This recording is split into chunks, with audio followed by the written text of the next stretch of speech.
आज हम लोग बात करने वाले हैं हेयर के ड्राइंग के ट्यूटोरियल के बारे में। और ओए अंकित, तो कहाँ था इतने दिनों तक, इतने दिनों बाद आया है। बिल्कुल आप लोग ऐसा ही सोच रहे होगे मेरे बारे में, क्योंकि मैं कुछ दिन बाद आया हूँ फिर से इस ट्यूटोरियल पे।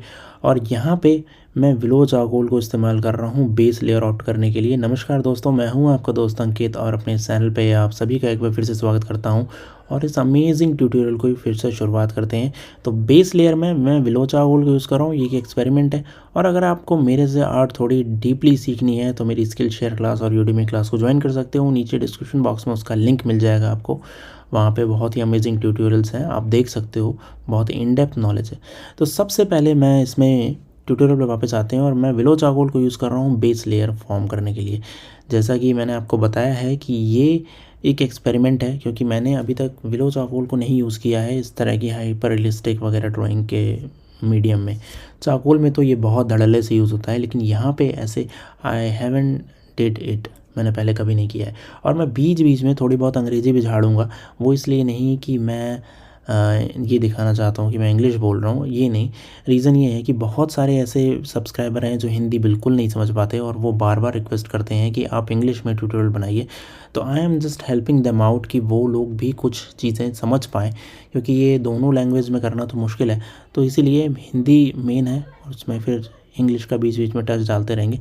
अभी मैं यहाँ पे देखो क्या कर रहा हूँ, मैं ऐड करता जा रहा हूँ लेयर को। Keep on adding layer, I am keep on adding layer using the same willow charcoal thing. और उसके बाद फिर मैं उसमें क्या करूँगा वो अभी देखना एक्साइटिंग रहेगा काफ़ी, क्योंकि विलो चारकोल पे मैंने भी नहीं यूज़ किया है। देखेंगे कैसे रियलिस्टिक रिजल्ट्स आ सकते हैं इसको यूज़ करके।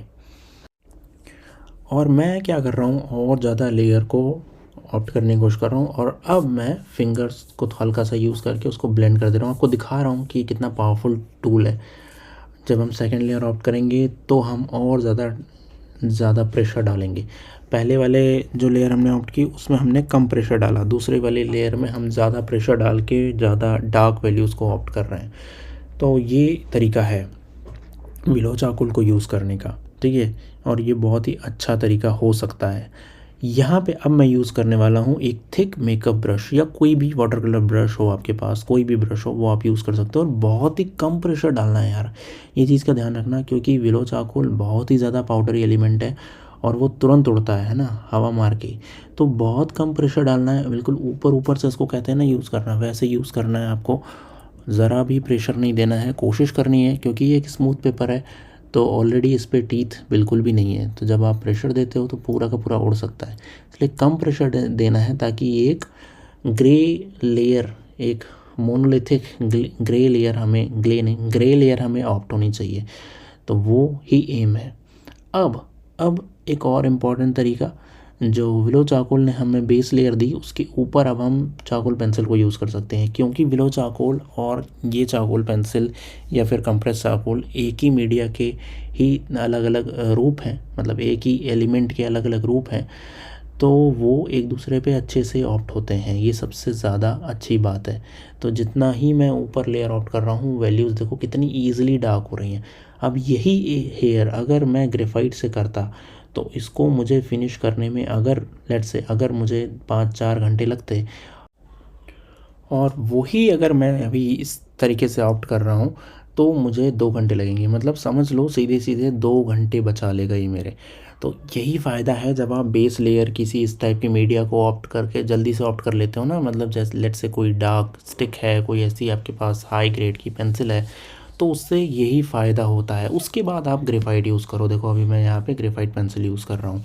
तो जैसे कुछ लोग बोलते हैं कि केवल ग्रेफाइट से बनाइए, देखो टाइम और बढ़ जाएगा, कुछ होगा नहीं। क्योंकि ग्रेफाइट में सबसे ज़्यादा चैलेंजिंग चीज़ क्या है, आपको डार्क एरिया ऑप्ट होने में बहुत टाइम लगता है। और चारकोल के पास यही सबसे बड़ा फ़ायदे वाली चीज़ है, हो उसमें भी जाएगा, लेकिन अगर इसमें लग रहे हैं 7-8 घंटे 9 घंटे, तो वो उसमें लग जाएंगे 10-12 घंटे 14 घंटे।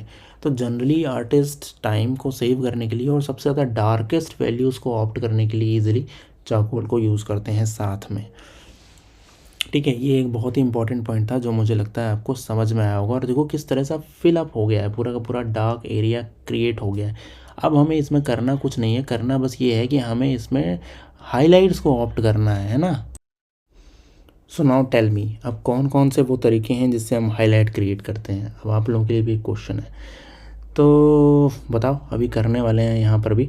और अभी मैं जो जहाँ जॉइंट होता है ना फोरहेड से हेयर के भी जो एकदम पोर्शन होता है ना, जहाँ पे बहुत स्मॉल स्मॉल हेयर नज़र आते हैं, उनकी भी डिटेल को ऑप्ट करने की आप कोशिश करो, तो आप जाके बहुत ही अच्छा amazing hyper realistic tutorial video बना लोगे, आर्ट आर्ट बना लोगे, not tutorial not video, art बना लोगे। ठीक है, तो वो बिल्कुल ही करना है। और जिस तरह से मैं बता रहा हूँ, अगर इस तरह से करोगे तो will definitely achieve the same. Now I am using the mono eraser. जो मैंने आपको बोला ना कैसे करोगे, तो मोनो इरेज़र या फिर कोई भी इरेज़र यूज़ करके करोगे, क्योंकि इरेज़र अब क्या करेगा, एक हाईलाइटिंग टूल के तौर पे यूज़ होगा, ना कि इरेज़र टूल के तौर पे जैसे हम जनरली यूज़ करते हैं इरेजिंग के लिए। बट यहाँ पे ये इरेजिंग के लिए यूज़ नहीं हो रहा है, यहाँ पे ये यूज़ हो रहा है हेयर क्रिएट करने के लिए। ठीक है, और ये एक अच्छा ही तरीका है। अगर आप ग्रेफाइट से करते और फिर इससे करते तो फिर बहुत डिफ़िकल्टी होती, इसीलिए रादर देन अगर चारकोल पे कर रहे हो, बहुत ज़्यादा आसानी से क्रिस्प तरीके से बहुत ही ईजिली निकलता है, उसमें से रिमूव होता है। अभी मैं दिखाऊंगा अभी आपको डिटेल में। ये देखो, अब मैं यहाँ पे क्या कर रहा हूँ, नीडेड इरेज़र को यूज़ कर रहा हूँ और बड़ी आसानी के साथ, जैसे होता है ना, ऊपर से लेयर को उतारता हुआ चल रहा हूँ, और बहुत ही मज़ेदार है। तो यहाँ सोचने वाली बात ये है कि हमें वाइट स्पॉट को आइडेंटिफाई करना है और रियल फ्लो को मेंटेन करना है, दोनों चीज़ें एक साथ करनी है। मतलब वाइट एरिया को आपने देखा रियल इमेज में कहाँ पे, और वहाँ पे आपने इस पे स्पॉट किया, और फिर फ्लो को भी एक साथ ही मैनेज किया। ये नहीं है कि वहाँ पे वाइट स्पॉट देख लिया तो आप दूसरे डायरेक्शन में आपने वाइट स्पॉट चला दिया, तो फिर कोई फ़ायदा नहीं होगा।